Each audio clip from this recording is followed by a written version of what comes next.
A new poll from Historica Canada says that only 11% of Canadians will be decorating the front of their homes for Remembrance Day. However, one local artist hopes her latest creation inspires people to adopt that method of commemorating our veterans. Pandemic restrictions against large gatherings will have tomorrow's Remembrance Day ceremonies looking very different to those of past years. It's just sad that we have to do our Remembrance Day this year.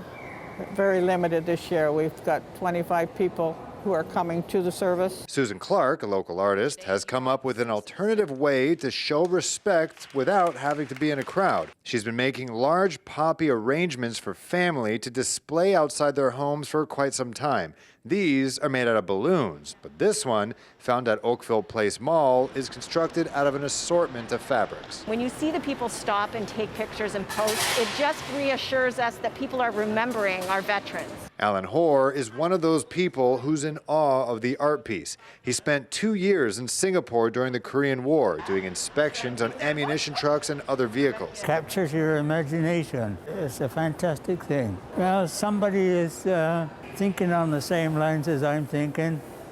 They're doing their bit to remember those that served, because there are not too many of them left now. Clark hopes to elicit the same response on a larger scale. My goal is next year that there's poppies on every house on the street remembering. As CHCH Morning Live found out today, that trend seems to already be catching on in Brantford. This is a great tribute that maybe with people just driving around the neighborhood. It's lovely to see all the Christmas lights and stuff, but you don't see enough of this for Remembrance Day, right? Pretty sure next year, if you come by, you're going to see a lot more floors, flags being around in our neighborhood. Clark feels that despite the pandemic, Canadians still need to find the time to remember. We're all frustrated because we've been closed down since March. Imagine these people that died for us. They were in war and they couldn't come home, they couldn't phone.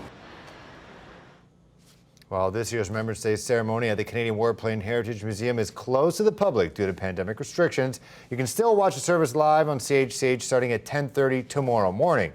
We'll also bring you special Remembrance Day coverage during Morning Live. That begins at 6 a.m.